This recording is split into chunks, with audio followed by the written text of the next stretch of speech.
Hi, everyone. Kevin Williams on the Shore Sports Network. And yes, the wrestling season is over, but the wrestling conversation lives on, especially here at the Jersey Shore, which is the home of Scott Goodale, the wrestling coach at Rutgers University, coming off an incredible high this past weekend. Scarlet Knights winning 2 national championships, and the coach himself claiming the national tournament coach of the year, and he's good enough to stop by and give us a few minutes to wrap up what was an exciting few weeks for him and his Scarlet Knights. Scotty, always good to see you. Thanks, Kevin. Thanks for having me. It's great to be here. Of course, I want to tell you, I'm wearing this New York Met jersey for you. I know your whole family, you're Yankee fans, but it's also autographed by Todd Frazier, who's a fairly prominent Rutgers alum, so I wanted to throw you a little love there. Well, then that's okay, because you got Todd's signature on there, so it's all good.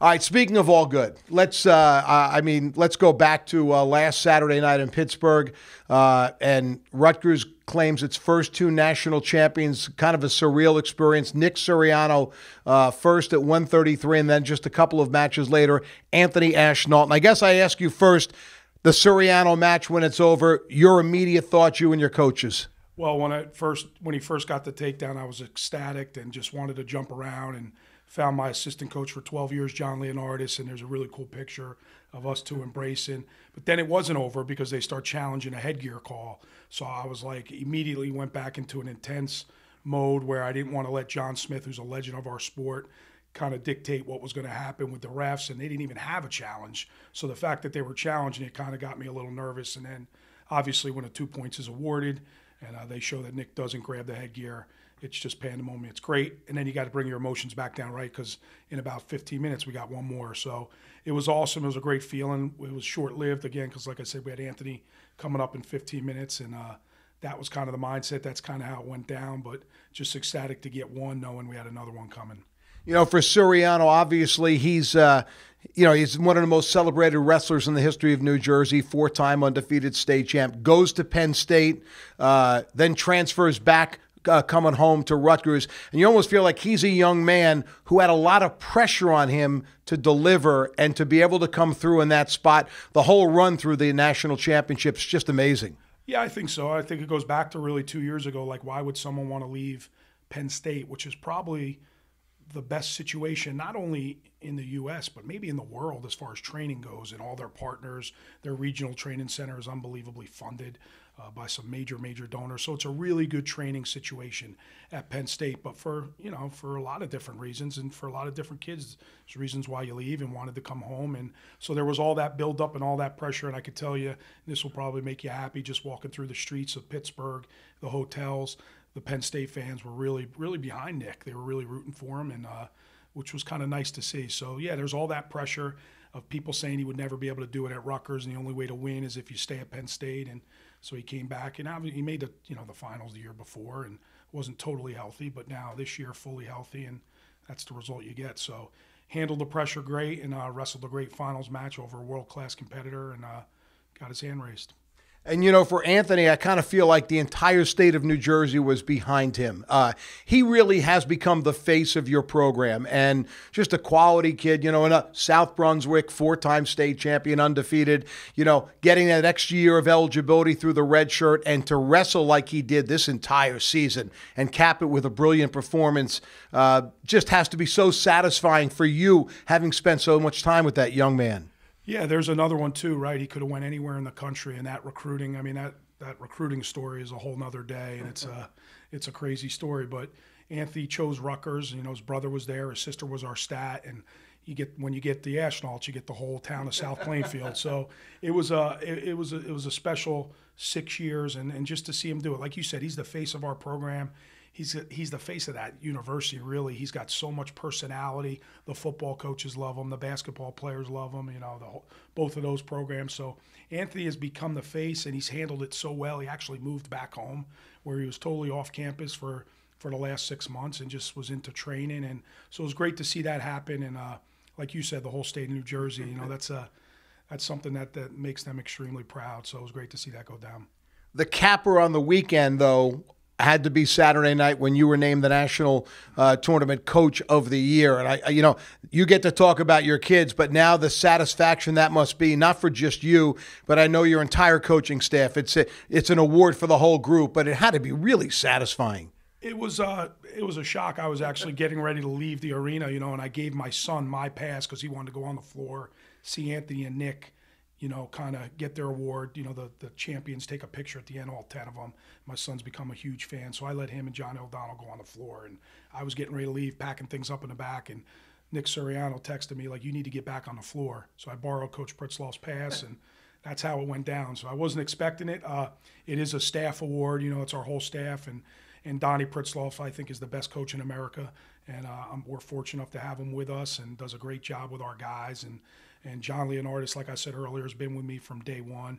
We had a new guy from Michigan, Brian Murphy, came over for the year, and he still continues to train, and that helped our guys because he was a great workout partner. And, of course, Joe Pollard, our director of wrestling operations. So I got to share it with all those guys. They understand it's a staff award. It was pretty cool. It was pretty cool. It's the highest level. It's voted on by the coaches, so it was nice. And again, just a night we'll never forget. And a top 10 finish in the national tournament, number 9. By the way, 7 of the 10 teams in the top 10 from the Big Ten, the grinder of the Big Ten. But that's another stamp of progress for your program. Yeah, it's something we always, we want to win trophies at the national tournament. And to do that, you got to be top 4. And we felt we had the team. We felt we had the team to do that in a couple years past. And for whatever reason, that tournament kind of humbles you, and it doesn't work out for everybody. This year, the stars align, and we're probably 1 or 2 guys away from making a little bit of a deeper run to get a trophy. But we needed those 2 wins Saturday night to solidify a top 10. It's crazy. You have 2 guys in the finals, you're still fighting to get in the top 10, and we're chasing Nebraska. And I went to the morning session, sat with my family as a fan in the stands, and was kind of moving and really rooting against North Carolina State, Virginia Tech, because I understand how important it is to be a top 10 program, and it's something you hold your hat on. You can go into living rooms now, and it's a hard thing to do. It's a hard thing to do. You have to have a great tournament, and obviously having 2 champs helped, but along the way, Johnny Van Brill with pins and major decisions, Pete Lapari with a win, Joe Grello with 2 wins, all that stuff. I mean, we're top 10 by half a point, so it was just a great weekend for Rutgers wrestling. Can you put into words what's the developments of the last couple of weeks, what it means to the program and going forward? For the program, it's everything. It's everything you want. There's no more you can't win a national title at Rutgers. There's no more you're going to go wrestle for a high school coach. There's no more, we just can't peak at the right time. It's huge. There's none of that. We've gotten so many calls from high school kids and recruits now and transfers that want to come to Rutgers. It's exciting, and that's kind of what you want, to make recruiting easier. And then we got this brand new facility we haven't even entered yet, which we're going to get into here June 15th. So everything's starting to align now. It's just going to get bigger and better. It's huge for Rutgers wrestling. It will forever be the night that kind of put us. I mean, there's been special nights. There's no question about it. Some really, really special wins and dual meets and a ton of All-Americans. But to get this done at the highest level, not many teams can say they've had 2 national champs. So it's going to be really, really big for recruiting and just going forward with our program. Rutgers, since entering the Big Ten, in some of the sports, it's been a struggle. What has led to the renaissance of the wrestling program that you are now among the elite? What is it? The strength of wrestling in the state itself, your ability to keep those kids home? I mean, what has led to this? I think that has a little bit to do with it. Obviously the state, you don't have to go very far to recruit. But we never recruited on an EIWA level. I never said, we want to win the EIWA championship. That's not how we recruited. We were always chasing this vision of we're going to win a national title. And I know I got a little ahead of myself when I started talking national championship. But then I changed it to we want to win a trophy at the national tournament. So those were the kids we were recruiting. And everybody keeps saying, can you imagine if they kept everyone home? That's a hard thing to do. Because those guys that are going to Penn State from New Jersey winning national titles, or going to Virginia Tech like Makai Lewis, a lot of guys want to just get away. It's a different experience, and I understand that. And there's some beautiful campuses around this country. And some want to go south, some want to go out west, some want to go to the Midwest. So it's almost impossible to keep everybody home. It really is. And there's some great wrestling programs out there that these kids grow up dreaming to go wrestle for, and they follow that dream. So I understand that. But if you can keep the majority home and sell the vision of what we're doing and wrestling in front of thousands and thousands of people at the rack, that's the ultimate goal. And I can go on and ramble about it, and it's just it's important, but it's hard to keep every single kid home. You just got to keep the ones that fit your program, and just keep fighting the good fight and getting the right ones, and make sure they have all the resources to achieve their goals. I don't think a lot of people outside of the real wrestling fan is aware of the scholarship situation with wrestling. I read a great piece this week, an interview with Cale Sanderson after the national tournament last week. And you mentioned Penn State. I mean, they won 8 of the last 9 national championships. But like every other Division I school, 9.9 wrestling scholarships. Football gets 85. Wrestling has 9.9. And he questioned, it's time that wrestling, gets its fair share. I mean, there's 10 wrestling classes, so theoretically, every kid you had in the lineup can't be on a full scholarship because you also have other kids as well. Yeah, that's exactly how it works. We divvy up our scholarships, and obviously there's a couple special guys for us right now. They're on full scholarships, and that's obvious, but that's rare. It's rare to get a full scholarship in wrestling, and you have to really be – and I'm not saying I'm a master at it, but you got to put the pieces together and figure it out and put a package together and we're fortunate enough where we could use financial aid, athletic aid, academic aid, but you got to be creative in how you use your money because it's a hard thing to do. And I think that's what Cale was getting at. They want to make dual meets way more important now, but if one of your stars gets hurt, you're putting someone in who has no experience, hasn't wrestled a lot, maybe isn't that good, but he came to, let's say, Rutgers because you gave him a little bit of money. But they're not. So if they're going to make dual meets important, they do probably have to increase the scholarship. And you probably got to run 2 deep. And that's something we've tried to do for 12 years, run 2 deep. It's almost impossible to do. But if they're going to make dual meets important, they're going to have to start offering up a little bit from an NCAA standpoint, more scholarships and go from there. And then the non-part of that and the side part of that is, well, what does that do to the small schools who aren't even fully funded at this point? So he's got a great point. We got to figure it out. We do have to continue to help the small schools, and then we'll go from there. Yeah, what in your mind, what's the future of Division I wrestling? I mean, I think there's about 80 programs right now in the country. There was 120-something 25 or 30 years ago. Wrestling, like some of the other Olympic sports, the Title IX limitations have made it easier for athletic administrators to chop that sport than to try and deal with other things. But then I watch, you were one of the top 10 schools in the nation in attendance. You've risen the bar. The Big Ten tournament, you can't get a ticket. The NCAA championships were sold out. You watch it and you think it's thriving, but yet it's handcuffed in so many areas. I think the big part is maybe using the Big Ten, and that's the model, and getting coaches, and it's starting to happen, getting coaches that you're more than a wrestling coach. You cannot just be a wrestling coach, and I was fortunate enough to learn that my first year. It was always about selling tickets, putting a product on that was exciting, marketing your program.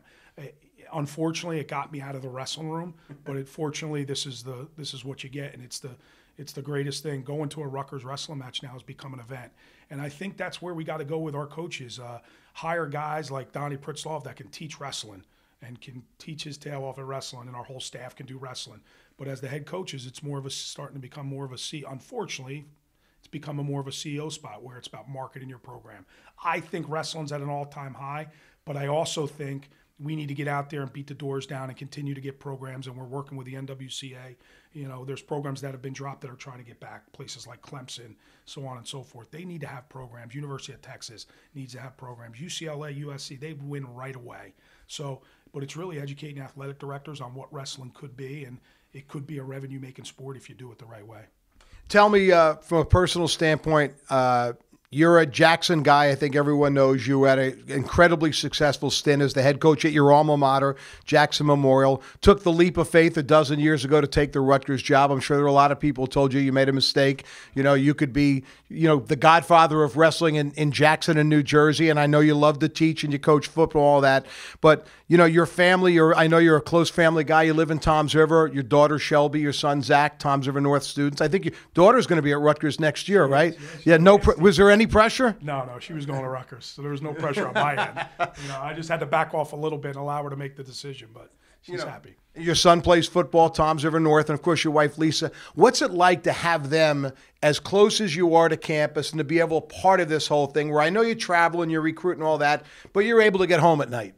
It's been awesome. It's without getting emotional because I could very easily. It's been great. My wife allows me to do this crazy job that just totally takes over really my life and a large part of their life. And they're so into it. My son will never, he had to talk to the baseball coach. It was a hard thing for him to do, to say, I need to take 3 days to go watch my dad have some guys try to win national. And thank God the guys at North follow the program. But he's so into it and follows every single round. But it's just great having them around. They come to matches. They know my wrestlers are their family too. So that's become an unbelievably special time. Anthony and Lisa shared a really neat moment, when we were out Saturday night celebrating, and that just makes me proud. And it's going to be great that my daughter's going to have 30 older brothers to look after her when she's at school. And Zach's been in my program. He's up there training with us all the time and working out with us all the time. So just the way they take my family in, it is really a family program. But just to have them with me it's just awesome. And they allow me to do this. It's a hard thing to do. They're constantly on the road recruiting, and they're so good about it. And I miss a lot. I miss a lot of games, a lot of dance competitions, and they never once say, you're never home, you're never around. It's never been about that. It's always been, go attack this vision, we're a part of it, and we're going to share in it. And they were able to do that Saturday night. Of course, I can't forget the matriarch of the family, your mom, Karen, who's probably your greatest backer and the heart and soul. And boy, you don't have to look far to know where your enthusiasm came from. Yeah, she's been great, and she's overzealous, and she's fired up about it and been waiting for this for a long time. And her as well. She has great relationships with Nick and Anthony, really our whole program. So when we get going in a tournament, she's got to do a better job of putting her phone down and understanding her son really can't be bothered during the rounds, But she's not great at that, but I love her, and she's unbelievably supportive. Also a good year because your sister Rachel won her 300th game as the girls basketball coach at Jackson Memorial, so that was exciting. A couple of good moments there for the Goodale family. Yeah, it's been fun. Obviously Rachel and I talk a lot a bit, and we talk coaching a lot a bit, and how she deals with her athletes is very similar to the way I deal with my athletes. So we've gotten super close because of that. It was great to see her reach that milestone. I know she's searching for so much more, and I know she wants to win championships. Again, it's a hard thing to do, and it takes a special group to get it done, but she works her tail off. I haven't seen many people from a coaching standpoint that work as hard as Rachel, so she's reaping some of those rewards, and it's just great to be with her as we go through this together. All right, so as we kind of end, I want a little fun word association. I'm going to ask you a couple of things, some of your favorites. We didn't practice this, so I'm catching you. Scott Goodale's favorite food? Steak. Good steak. Okay. Are you a pizza guy? I was going to say pizza because I love, especially down here at the shore, I love pizza, but I'll go with a good steak. Music? Kenny Chesney, Billy Joel, top slash. No one's better than him. It's interesting because it's country and I guess, rock. Yeah. Kenny Chesney's he's got so much energy. I love the guy. Do you have a cowboy hat? No, I don't. Okay, don't put one on. I won't. All right. Your pro team, what you like to watch? Pittsburgh Steelers, New York Yankees. Again, no one better than the other. Any special reason? Family influence? Or? Grew up in the 70s, so when I was little, it was always about, the Steelers, 72. I think it was 73, 74, 78, 79. And then, of course, my mom's a Cowboy fan. My dad's a Giant fan. My brother was an Oiler fan. Sister was a Bronco fan. I became a Steeler fan. Okay. Is there a movie? You have a favorite movie or a movie if you want to get yourself pumped up that you want to watch? Pumped up on the way out to the national tournament for the first time ever. We showed Nick Suriano the Raging Bull. The Raging Bull, which that's Nick Suriano. That's the replica of De Niro. That's Suriano. So or vice versa. But any other movie, if I have to go somewhere, anything with Vince Vaughn, that's where I go. Okay. Vision Quest, no? I haven't watched Vision Quest in a long time. I met those people, though. They've been at a bunch of events, but I haven't watched it. That's pretty funny. That's pretty fun. Beach or pool? Backyard pool. Okay. Your mom's a beach person. I know that. My wife. So's my wife. So that's where I get away, my backyard pool. Okay. It has really been fun. I appreciate you coming down and spending a few minutes with us. You know how much the Jersey Shore, loves you and follows the Rutgers Scarlet Knights. And, bringing home a national championship means a lot to the wrestling community here. And I would think that you'll be getting a lot more phone calls for tickets next year. Yeah, we will, and that's always a good thing. But I do want to take this opportunity because I've heard from so many of the high school coaches, not only on the wrestling side of it, from the football side of it, the athletic directors from all over the Jersey Shore. And it's hard, and I apologize if I haven't got back to every single text, email, phone call, and I will, and that's part of it. I'm going to do that. But so many of these people down here at the Shore have reached out to me, and I truly appreciate not only their support for this last weekend, but for their support for the last 12 years, because it was a hard thing to do, like you said, to get up and go. And they've been with me every step of the way, and I just appreciate their support. Well, we claim you as one of our own, so we're pretty darn proud. Good. Thanks, Kevin. I appreciate it. Scott Goodale, the Rutgers wrestling coach, of course, a pair of national champions, the Coach of the Year award, and the future for the Scarlet is indeed very bright. Thanks for catching us. Keep watching and keep checking daily for things on shoresportsnetwork.com.